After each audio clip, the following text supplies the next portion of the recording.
അപ്പാസ് വ്ലോഗിലേക്ക് ഏവർക്കും സ്വാഗതം. ഇന്ന് ജൂൺ 2, 2025 മക്കളൊക്കെ കൂടെ സ്കൂളിലേക്ക് പഠിക്കാൻ വേണ്ടിയിട്ട് പോകുന്ന നല്ല പുതിയ ഉടുപ്പും ഒക്കെ ഇട്ട് നിൽക്കുകയാണ്.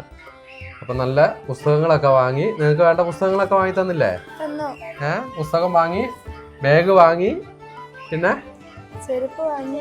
ചെരുപ്പ് വാങ്ങി, അതായത് സ്കൂള് സംബന്ധമായിട്ട് വേണ്ട കാര്യങ്ങളും എല്ലാം വാങ്ങി തന്നിട്ടുണ്ടല്ലേ. ഇനി എന്താ ചെയ്യേണ്ടത്? നന്നായിട്ട് പഠിക്കണം. അപ്പം പഠിക്കാന്നുള്ളതാണ് നിങ്ങളുടെ കടമ. പിന്നെ ഇവിടുന്ന് അവിടെ ചെന്ന് കഴിഞ്ഞാൽ എന്താ, സ്കൂളിൽ ചെന്ന് കഴിഞ്ഞാൽ എന്താ, മാതാപിതാക്കൾ ആരെങ്കിലും ഉണ്ടോ അവിടെ? ഇല്ല.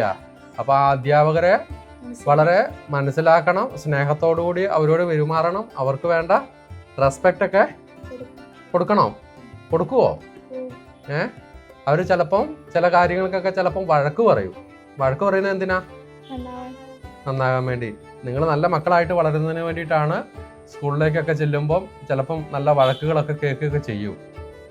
അപ്പം അത് കേൾക്കാതെ ജീവിക്കാൻ നോക്കുക. എന്തെങ്കിലും തെറ്റുകുറ്റങ്ങളൊക്കെ പറ്റിക്കഴിഞ്ഞാൽ തിരുത്തുന്നവരാണ് ഈ അധ്യാപകർ. അപ്പം അവരെ നിങ്ങൾ കേൾക്കാൻ തയ്യാറാവണം. പിന്നെ വളരെയധികം ശ്രദ്ധിക്കേണ്ടത് എന്താണ്, സോഷ്യൽ മീഡിയയിലൊക്കെ കുറേ കാര്യങ്ങൾ നിങ്ങൾ കേൾക്കുന്നില്ല, ലഹരിയുടെ ഉപയോഗത്തെയും മറ്റു കാര്യങ്ങളും ഒക്കെ. അപ്പം അനാവശ്യ കൂട്ടുകെട്ടുകൾ അങ്ങനെയുള്ള ഇതിലേക്കൊന്നും പോകരുത്. നമ്മുടെ ശ്രദ്ധ എന്താവണം, നന്നായിട്ട് എല്ലാവരോടും കൂട്ടൊക്കെ കൂടണം, പക്ഷേ ഒരു പരിധി വിട്ടിട്ട് മറ്റു മേഖലകളിലേക്കൊന്നും മുട്ടായി വാങ്ങല പിടുത്തം അതൊന്നും പിന്നെ നിങ്ങൾ ചെയ്യാറില്ല അല്ലേ? കടയിൽ പോയി മുട്ടായി വാങ്ങാറുണ്ടോ? ഇല്ല. അങ്ങനെയുള്ള സംഭവങ്ങളൊന്നും ചെയ്യരുത്. പിന്നെ കൂട്ടൊക്കെ കൂടുമ്പോൾ വളരെയധികം ശ്രദ്ധിക്കുക. അവർ പറയുന്നത് എല്ലാം നമ്മൾ കേൾക്കാൻ നിൽക്കരുത്. അതിലെ ശരിയും തെറ്റും മനസ്സിലാക്കിയിട്ട് വേണം നമ്മൾ പെരുമാറാൻ കേട്ടോ. അങ്ങനെ നോ പറയേണ്ട സ്ഥലത്ത് എന്ത് ചെയ്യണം? നോ പറയണം. അധ്യാപകർ മുതിർന്നവരൊക്കെ എന്തെങ്കിലും നല്ല കാര്യങ്ങളൊക്കെ പറഞ്ഞു തരുന്ന സ്ഥലത്ത് പോയിട്ട് നമ്മൾ എന്ത് ചെയ്യരുത്? നോ പറയരുത്. അത് ചെയ്യാൻ പറ്റും, ഞാൻ ചെയ്യും എന്ന് പറഞ്ഞ് നമ്മൾ അത് ഏൽക്കണം.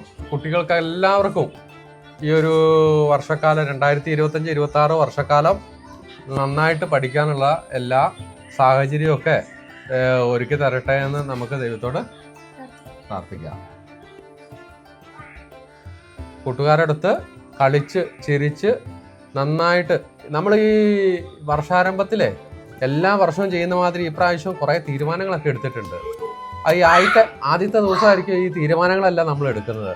അത് കഴിഞ്ഞ് കുറച്ച് കഴിയുമ്പോൾ എന്താവും, അതൊക്കെ ഇങ്ങനെ മാറി കുറച്ച് കഴിയുമ്പോൾ ഒന്നും ഇല്ലാണ്ടാവും. ഈ പ്രാവശ്യം അങ്ങനെ ആകാതെ പോകണം കേട്ടോ. നമ്മുടെ തീരുമാനത്തിൽ നമ്മൾ ഉറച്ചു നിൽക്കണം. നല്ല മക്കളായിട്ട് വളരണം. നാടിനും ഈ വീടിനും സമൂഹത്തിനൊക്കെ ഉപകരിക്കുന്ന എല്ലാവരെയും നാനാജാതി മതസ്ഥരായിട്ടുള്ള ആൾക്കാരാണ് നമ്മുടെ ഈ സമൂഹത്തിൽ ജീവിക്കുന്നത്. അവരെ എല്ലാവരെയും ഉൾക്കൊള്ളുന്ന നല്ല മക്കളായിട്ട് വളരണം.